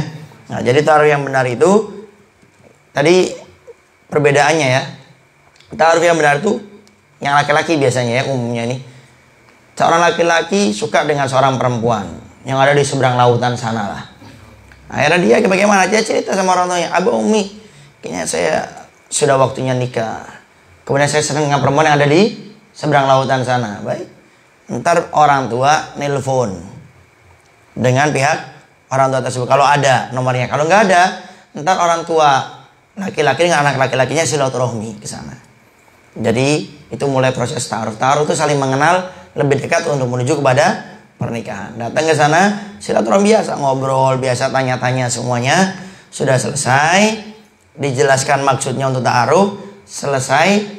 Itu biasanya ntar waktu ta'aruf ya anak perempuannya keluar bawa teh, kopi atau apa gitu, duduk ngobrol biasa. Pulang, si laki-laki ini ntar ditanya sama orang tuanya biasanya, sama orang tuanya dia ini, gimana cocok nggak sama perempuan itu? Alhamdulillah bah, cocok. Kalau nggak cocok ya sudah, gitu. Cari yang lainnya lagi. Nah, pas bilang cocok, nah ntar orang tua laki-laki kan sebelumnya sudah minta nomor, kontak. Gimana sama anak laki-laki saya? Cocok enggak anak perempuanmu? Kalau dia jawab cocok, nah, ntar tentukan waktu untuk lamaran dan juga waktu pernikahan. Gimana sama anak perempuan? Cocok laki-lakinya. Nelfon orang tuanya ke pihak orang tua si perempuan. Bagaimana sama anak laki-laki saya? Kayaknya belum waktunya. Kayaknya belum waktunya. Jangan baper. Jangan akhirnya galau, nggak keluar rumah sampai setahun. Al-Bagir sering menekankan waktu kita ditolak oleh seorang perempuan, harus kita berhusnudzon kepada Allah, yakin Allah sedang memilihkan yang terbaik di antara yang baik. Tapi nggak usah diledek. Kamu tolak saya, enggak apa-apa, Allah sedang memilihkan yang terlebih baik daripada dirimu. Jangan kayak gitu juga. Ini sebagai bentuk husnudzon kita kepada Allah. Karena Allah sudah katakan, aku ada pada sangan hamba. Kalau kita berprasangka baik, Allah kasih kebaikan. Sehingga jangan kita aneh-aneh lah. Duh, kenapa saya ditolak, kurang baik apalagi saya sudah tahajud sampai hitam sampai bengkak. Sebagainya husnudzon, ya. Allah sedang memilihkan yang terbaik di antara yang baik. Saya juga termasuk waktu saya mau nikah, saya sempat mau dengan yang lainnya ta'aruf apa ini, dan saya yakin waktu ditolak, tidak diterima, saya yakin Allah sedang memilihkan yang terbaik di antara yang baik. Ternyata alhamdulillah dapat yang super terbaik, insya Allah. Nah, jadi harus kita husnudzon kepada Allah Subhanahu wa taala. Nama Allahu a'lam bishawab. Kemudian yang selanjutnya, bolehkah kita berdoa tidak baik? Tidak boleh, haram hukumnya. Karena doa itu kata Nabi silahul mukmin, senjata orang mukmin. Bahkan kita mendoakan orang yang dolim kepada kita pun tidak diperbolehkan, ya kan? Tapi kalau kita berdoa pun ya ada dalam hadis riwayat yang lain juga diperbolehkan. Artinya lebih baik kita mendoakan yang baik saja, walaupun dia sudah berbuat dolim kepada kita. Karena Nabi mensabdakan ada 3 doa yang pasti akan dikabul oleh Allah cepat. Yang pertama doanya orang berpuasa sampai dia berbuka. Yang kedua doanya seorang musafir. Yang ketiga doanya orang yang didolimi, akan langsung dikabulkan oleh Allah Subhanahu wa taala. Artinya boleh berdoa tatkala kita dibuat dolim. Makanya hati-hati jangan berbuat dolim dengan seksama. Nah, jadi untuk yang tadi itu dilarang. Imam Syafi'i, kita punya imam madhab, itu beliau itu punya penyakit ambeien ya, wasir itu, yang keluar darah itu. Dan Imam Syafi'i termasuk yang parah. Maaf, setiap majelis alim beliau itu pakai kursinya itu dibolongin, itu darah keluar, di bawahnya dikasih kayak ember. Saking udah parahnya Imam Syafi'i. Sampai Imam Syafi'i berdoa, ya Allah, kalau seandainya di penyakit ini ada ridhomu, tambah lagi ya Allah. Saya ikhlas itu. Kalau ada ridhomu, ditegur sama gurunya. Ya Syafi'i, jangan kau berdoa seperti itu. Saat ini kau mampu untuk bersabar, tapi besok belum tentu. Sehingga mintalah sehat wal afiat, minta yang baik intinya. Jadi itu tidak diperbolehkan. Mintalah untuk menjadi orang baik. Karena apa? Surga Allah akan berikan kepada mereka, orang yang taat kepada Allah, yang meninggalkan juga segala macam maksiat. Tapi orang yang mau taat sama Allah, Allah tidak akan berikan surga kepada mereka. Allah a'lam bishawab. Kemudian pertanyaan ketiga, apa? Itu tadi. Ayo, seorang hamba itu akan menjadi turun, artinya pangkat atau keimanannya itu tatkala mereka bermaksiat kepada Allah Subhanahu wa taala. Jadi iman itu ada 4. Yang pertama iman yang selalu bertambah, nggak pernah kurangin iman. Iman hamba Allah ini selalu nambah, nggak pernah berkurang. Siapa itu? Adalah imannya para nabi dan rasul. Itu selalu bertambah, nggak pernah berkurang. Yang kedua, iman yang tetap. Nggak pernah naik, nggak pernah turun. Stabil di tengah. Siapa itu? Imannya malaikat-malaikat Allah. Karena nggak diciptakan oleh Allah dengan hawa nafsu. Kemudian yang ketiga adalah iman yang kadang naik, kadang turun. Siapa itu? Ya, imannya kita, orang yang beriman kepada Allah nih. Kapan kita naik? Kalau beribadah, melakukan ketaatan, naik. Tapi akan menjadi turun kapan? Kalau kita bermaksiat kepada Allah. Yang keempat, tidak pernah naik, tapi selalu berkurang. Siapa itu? Imannya ahli maksiat yang tidak pernah melakukan kebaikan. Jadi seorang hamba itu akan jatuh, dia punya martabat, begitu juga keimanannya tatkala mereka bermaksiat. Makanya setiap kita bermaksiat, bertobat kepada Allah. Bahkan kita diperintah oleh Nabi Muhammad SAW itu bertobat tuh bukan waktu kita berbuat salah. Karena ada kesalahan yang mungkin kita nggak tahu itu adalah suatu kesalahan. Makanya Nabi sehari semalam tidak kurang dari 70, ada yang katakan 100 beristighfar kepada Allah. Sehingga turunnya derajat seorang hamba keimanan itu tatkala mereka bermaksiat kepada Allah Subhanahu wa taala, baik itu masalah penyakit dohir atau penyakit hati, penyakit batin. Wallahu a'lam bishawab. Kemudian yang selanjutnya, tatkala kita ini melihat orang tua kita tidak baik, apa sikap yang harus kita? Ya diingatkan. Kita sama teman aja mengingatkan. Masa sama orang yang kita cintai orang tua kita nggak diingatkan? Maka wajib kita mengingatkannya. Tapi yang ngingetin orang tua nggak sama. Kayak ngingetin teman, ya tentu harus nggak sama. Cara bahasa, penyampaian harus berbeda dong. Jangankan sama orang tua, sama orang yang di atas kita pun tentu kita harus memiliki akhlak dan adab. Sehingga bagaimana kalau kita mengingatkan tidak bisa, nggak bakal mampu. Apalagi orang tua ini sensitif, orang tua kita ini. Jangan paksakan, tapi cari orang ketiga yang beliau segani, punya ilmu agama, bisa untuk aib untuk mengingatkannya. Cari, ceritakan beliau untuk mengingatkan, tapi diatur. Jangan kayak kita ngadu. Ntar habis ini orang tua diingetin, siapa ini yang ngasih tahu nih? Ini nih, udah ditaruh di kamar mandi, kemudian nggak dikasih duit waktu keluar lagi. Sehingga diatur seperti itu. Kemudian yang selanjutnya, tambahkan akhlak yang baik. Ingat kata Nabi, dakwatul hal afsal min dakwatil lisan. Berdakwah dengan hal akhlak yang baik itu lebih menyentuh. Nabi yang sampaikan. Makanya Al-Bagir minta untuk yang sekarang ini dakwah dengan hal. Sama teman-teman yang di luar ini yang belum bisa datang, dengan hal akhlak yang baik antum. Kemudian yang supel sama mereka, jangan alergi sama mereka yang istilahnya belum begitu dekat dengan agama. Ngumpul, ngeriung bareng. Yang penting sekali lagi kita harus punya pondasi syariat dan juga akhlak dan adab tetap dijunjung tinggi. Nah, kemudian kalau kita sudah tampilkan akhlak yang baik, contoh orang tua kita jarang sholat, ingatkan sudah. Pakai orang ketiga sudah, tetap cari yang lainnya, orang ketiga yang lainnya, tambah akhlak yang baik. Setiap hari kita sholat berjamaah ke masjid musola. Kemudian setiap kita mau berangkat cium tangan, kemudian minta doa. Abah Umi izin, mau kemana nak? Mau ke masjid musola. Ngapain? Salat zuhur. Doain bah ya, biar saya makin soleh atau perempuan makin soleha. Jadikan saya agar istiqomah melaksanakan perintah Allah. Jangan sebutkan sholatnya. Doakan bah ya, biar saya ini jadi anak yang soleh dan selalu melaksanakan sholat. Tempeling waktu itu. Nah. Jadi jangan nyindir-nyindir yang terlalu kelihatan. Jadikan saya agar menjadi hamba yang tak selesai. Itu insya Allah akhirnya akan tersentuh orang tua kita. Yang terakhir, doakan.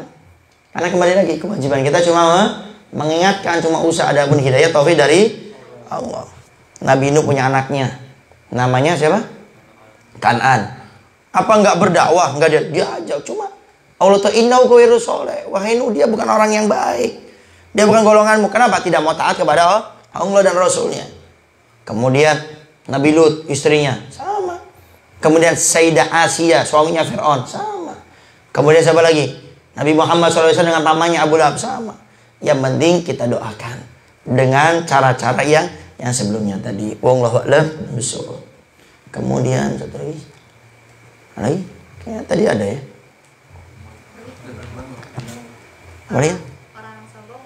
Nah, apakah orang sombong boleh disombongkan? Di sini harus dipahami ya. Mungkin pernah dengar istilah al-kibru alal mutakabbir sodakoh. Sombong kepada orang yang sombong itu adalah sodakoh, kebaikan. Yang dimasukkan di sini bukan artinya kita menyombongkan diri dengan kita menuju ini, enggak. Kita menyombongkan di sini adalah dengan niatan untuk mengingatkan dia. Contoh, Dia minum kopi. Kopi saya. Ini kalau minum kopi ini, seminggu nggak tidur ini. Memamerkan kopinya. Kemudian kita punya kopi yang di atasnya ini. Iya nih, saya juga punya kopi. Yang kopi yang saya minum ini juga bisa ini. Ini kayaknya 2 minggu nggak bakal tidur orang lagi kopi ini. Nah, seperti itu. Jadi jangan malah kita artinya menyombongkan diri dengan kita menghina mereka, bukan, tapi untuk mengingatkan. Paham ya? Untuk mengingatkan, bukan untuk menyombongkan atau menghina mereka. Kan kadang istilah itu dipakai untuk menghina. Kamu punya HP gitu aja sombong. Saya nih punya HP lebih bagus. Kamu mau sombong apa? Itu tidak boleh. Itu namanya menghina. Yang dianjurkan dari perintahan itu dengan kita mengingatkan. Karena kata Imam Ghazali, ada orang itu diingatkan 3 model. Ada yang cukup dengan isyarat. Diam, gak mau ngomong. Ada yang harus diomongin. Yang kedua katanya harus diingatkan. Bilisan diingatkan. Jangan kayak gitu. Di majelis taklim gak boleh ngobrol ya. Oh ya. Ada yang ketiga, kasih isyarat nggak bisa, diomongin nggak bisa. Apa kita? Dipentung kata yang Ghazali. Ya, jadi disesuaikan seperti itu. Allahu a'lam bishawab. Ya, tadi ya. Antum apa tadi? Cara mengatasi perbedaan paham. Nah, bagaimana cara mengatasi perbedaan paham? Yang pertama, prinsip dulu ditemukan. Ada sekelompok beda pendapat, beda pemahaman. Prinsipnya kita boleh beda pendapat tapi tidak boleh ribut. Itu dulu, kuatkan. Karena kadang ada orang itu berbeda pendapat sampai ribut. Sehingga kita harus menyatukan prinsip dulu semuanya. Kita berbeda boleh untuk mencari solusi. Kemudian kedua, kita boleh beda tapi tidak boleh sampai ribut. Karena kan orang sekarang beda sampai, kamu nggak ngormatin usulan saya. Kamu ini kan di bawah saya, kurang ajar. Nah, ini yang harus kita tekankan. Makanya di salah satu organisasi atau komunitas itu yang paling penting itu kuatkan dasarnya dulu. Kalau saya dengan teman-teman khususnya di media sosial, dengan teman-teman yang di majelis, saya selalu mengingatkan, pokoknya kalau duduk dengan saya, ini prinsip dua harus dipegang. Yang pertama, tidak boleh ada istilah tersinggung. Jadi di dalam kumpul sama saya nggak boleh ada istilah tersinggung. Kadang ada orang mengingatkan baik, cuma kadang agak nyolot, ya kan? Kadang nadanya agak tinggi, intonasinya agak kenceng ini, sehingga kita tidak boleh tersinggung. Kemudian yang kedua, nggak boleh ada istilah nggak enak. Kan kadang kita nggak enak, saya nggak enak, udah kamu aja yang nyampaikan. Kalau saya nyampaikan nggak enak, Anda ada. Bangunlah suatu komunitas yang baik dengan prinsip yang baik. Biasakan orang itu enak saling mengingatkan karena Allah. Kalau kita sudah ada orang mengingatkan tidak enak, itu jangan-jangan kebusukan dia punya hati. Sekarang nggak mau ngomong, di belakang dia bisa ghibah, bisa suudzon macam-macam. Sehingga biasa kalau ada orang, kamu aja, jangan. Yuk kamu yang nyampaikan, ntar bareng-bareng. Kemudian kita harus ingat prinsip kita punya organisasi, komunitas ini tidak ada istilah nggak enak. Kita semuanya pengen jadi orang baik, sehingga semuanya harus saling mengingatkan. Yang ditakutkan orang bilang, sudah kamu aja yang mengingatkan. Ini orang kayak gini, naudzubillah dalik ya. Ini karena punya kebusukan hati di balik itu semuanya. Di belakangnya ngomongin dia, di belakangnya lagi suudzon sama dia. Kadang sampai memfitnah, sampai mengadu domba. Nah, sehingga kita harus pahami di dalam satu organisasi itu tidak boleh ada istilah nggak enak, nggak boleh ada istilah tersinggung. Saling mengingatkan karena cinta kepada Allah. Itu prinsipnya dalam satu organisasi. Makanya Haddarul Haddad dalam kitab Adab Sulukil Murid di akhir penghujung beliau jelaskan, kalau kita punya sangkaan, dugaan sama orang lain, kita tidak sampaikan nih, biarkan di hati. Akan jadi 3 perkara. Yang pertama, suudzon. Kenapa sih orang ini kok kayak gini banget ya? Mulai nih, suudzon. Karena nggak disampaikan. Kita nggak mau tabayun, dibiarkan suudzon. Yang kedua, dendam. Jangan-jangan orang ini nggak senang sama saya ini ya. Mulai dendam. Yang ketiga yang paling parah kata beliau apa? Memutus tali silaturahmi. Sudahlah, nggak ada enaknya duduk sama orang ini. Kalau kumpul pun saya paling belakang, paling nggak mau duduk sama dia. Nah, makanya tolong di komunitas atau organisasi apapun biasakan terbuka. Jangan ada istilah nggak enakan itu. Itu yang kita takutkan, setan akan bermain di kalimat saya nggak enak, kamu saja. Biasakan menyampaikan. Karena orang yang berani mengambil sikap, maka dia akan menjadi seorang pemimpin yang baik. Tapi tatkala orang saat ini jadi anggota yang tidak bisa mengambil sikap yang baik, dia kalau jadi pemimpin akan rusak. dan akan mudah mengikuti arus orang yang ada di sekitar. Tapi kalau orang jadi anggota yang baik, maka dia akan jadi seorang pemimpin yang baik. Nah, Allahu Sidangnya semua ya. Alhamdulillah ala kulli hal. Baik. Nah, ini insya Allah akan dirutinkan. Cuma ntar bisa dilihat lagi ntar ya. Kalau malam Ahad ada kegiatan keempat. Ada? Ada kegiatan.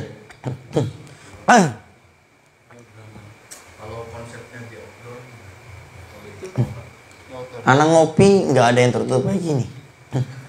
Ngopi anak di warung. Warungnya tuh jangan dibayangin kayak kafe. Makanya coba ntar sekali ada yang hadir ke tongkrongan anak yang di Cisambi. Itu kita masuk gang kecil, naik ke atas, warungnya kecil bang. Ngantuk sedikit bisa jatuh antum. Iya kecil. Jadi makanya tadi sudah Al-Fakir sampaikan, program ngopi saya ini Al-Fakir ngobrol perkara imani. Mereka nongkrong di mana saya datang. Jadi bukan saya nunggu bola, saya jemput bola. Sok mereka nongkrongnya di mana? Karena memang yang kita arahkan di ngopi ini bukan orang yang sudah biasa ke masjid, ke musola, majelis taklim, sudah kenal ustaz ya bola, enggak. Memang mereka-mereka yang belum begitu dekat gitu. Jadi kita jemput bola biasanya yang Al-Fakir lakukan itu, mereka ada tongkrongan di mana? Contoh di desa A di sini. Kita cari kepalanya siapa di tongkrongan itu. Kita panggil, kita ajak ngobrol. Alhamdulillah dari beberapa yang Al-Fakir ngadakan kopi ini, malah kepalanya tuh antusias. Iya Bib, saya ini pingin anak-anak berubah, cuma bingung gimana nih caranya. Alhamdulillah antum datang, sok pokoknya saya yang mengkondisikan semuanya. Kayak gitu kebanyakannya. Jadi tinggal kita datang, mereka nongkrongnya di mana, panggil ketuanya, obrolkan, ntar biar beliau mengkondisikan tempatnya, kemudian teman-temannya buat datang biar beliau aja. Nah tinggal kita ntar saling kontrol saja kepada beliau. Ini yang ada, yang ngopi di 8 tempat ini sistemnya kayak gitu. Jadi nggak bahkan ada yang istilah yang kita cerita tadi, ada zona merah, ada yang ODP, orang dalam pencarian polisi, ada tempat-tempatnya itu. Tapi caranya kayak tadi, mereka nongkrong di mana? Oh di sini. Kemudian kita tanya kepalanya siapa di orang ini. Kita datang ke rumahnya atau di mana ngobrol. Sehingga ntar tempatnya mereka yang kondisikan, orang-orang mereka yang kondisikan, ya kita datang ke sana aja. Nah, kayak sama ntar besok, insya Allah ada di Garawangi Al-Fakir. Di Garawangi itu aja terbuka. Jadi nggak ada kafe-kafe anda. Kalau ke kafe itu kadang-kadang orang minder. Image kafe itu apa? Fulus. Kembali lagi. Oh digratiskan. Ada yang digratiskan pun nggak mau. Kenapa? Karena kafe itu menurut mereka tuh kayak berat atau apa gitu. Kadang-kadang kafe di mana? Kan jauh tempatnya. Jarang ada yang dekat. Paling nggak tuh ya menengah ke kota lah. Sehingga mereka ini tidak kita pengen setir-setir baru pertama udah ngatur. Kan gitu dan bahasanya. Jadi mereka nongkrong di mana, kepalanya kita panggil, kita ngobrol, mereka kondisikan, kita tinggal datang aja. Jadi ntar seperti itu. Ntar besok rencana di Garawangi, karena rencana besok tuh ada acara di mana? Di Pamijen ya, di Balong. Bukan di Sindang Agung ya, daerah apa ya? Nah, akhirnya kata beliaunya, Bib, ini buat pembuka Bib, kalau antum undur lagi, apalagi ntar antum rencana mau, nah, karena bilang kalau nggak sekarang, kayaknya ntar 2 minggu depan, karena rencana Kamis depan Al-Fakir mau ke Medan rencana ntar sampai hari Senin. Jadi kayaknya nggak bisa baca. Udah Bib, ini aja jam 7. Jadi kita ntar rencana jam 7 sampai mungkin sekitar jam 8-an. Yang penting dibuka dulu Bib, perdana. Jadi habis itu antum silakan ke kajian yang antum mau hadir. Nah, jadi kayak gitu kan. Jadi Al-Fakir nggak pernah ngatur, cuma konsepnya Al-Fakir tekankan, ini ngopi bukan majelis taklim. Sehingga formatnya dibuat nyantai. Kenapa? Karena kalau kita sudah dari awal dasarnya itu enak, mereka pun yang akan datang pun enak. Karena ini biasanya dari mulut ke mulut. Di sana tuh ada enak tuh acara ngopi, nyantai. Juga kita nggak dipaksa-paksa. Istilahnya kan mereka mungkin ada yang kayak masih ngeduhon, apa ini semuanya. kita nggak larang. Karena kalau kita langsung ya terserah mau apa terserah. Yang penting hadir aja dulu. Alhamdulillah kita yang di ngopi ini istilahnya yang dulunya biasa ngomong kata-kata kasar, sekarang alhamdulillah ya paling enggak depan kita saya tanya sama teman-teman sudah berkurang banget. Yang biasanya jarang ke masjid musola, alhamdulillah masjid musolanya sudah mulai ramai. Yang tadinya jarang ke majelis taklim, sekarang ke majelis taklim. Bahkan di ngopi sebelumnya pakai celana pendek, pakai ragtone itu, sekarang ada yang pakai takwa, pakai gamis. Sampai sayanya minder sendiri karena saya nggak pernah pakai takwa dari pertama kali ngopi itu. Jadi rencananya kita memang tidak acara itu, tapi terus kita ingin berlanjut karena acaranya rutin. Nah baik, mungkin itu saja yang bisa bagi sampaikan. Sekali lagi terima kasih semuanya yang sudah hadir, baik itu yang ikhwan, yang banin ataupun yang akhwat, yang banat yang sudah datang, dan juga semuanya jazakumullah khairan jaza. Mungkin itu saja yang bisa bagi sampaikan untuk program ngopi pada saat ini di Maleber. Mudah-mudahan ngopi kita ini diberkahi oleh Allah Subhanahu wa taala. Kemudian ilmu yang kita dapatkan mampu kita amalkan dan kita sebarkan, dan mudah-mudahan Allah jadikan kita hamba-hamba yang selalu taat kepadanya dan meninggalkan segala sesuatu yang dilarang olehnya, dan Allah berikan kita keistiqomahan untuk menjadi laki-laki yang soleh, perempuan yang soleha, dan mudah-mudahan Allah Subhanahu wa taala kelak setelah banyak umur dan sehat walafiat Allah cabut nyawa kita sebenarnya dengan husnul khatimah dalam keadaan kebaikan, dan mudah-mudahan Allah pada saatnya mengirim kepada kita laki-laki yang soleh, perempuan yang soleha untuk membina rumah tangga untuk menuju surganya Allah Subhanahu wa taala. Rabbana atina fid dunya hasanah wa fil akhirati hasanah wa qina adzabannar. Wa sallallahu ala sayyidina Muhammadin wa ala alihi wasallam walhamdulillahirabbil alamin. Kurang lebihnya fakir minta maaf dan mohon doanya selalu. Akhirul kalam. Wassalamualaikum warahmatullahi wabarakatuh.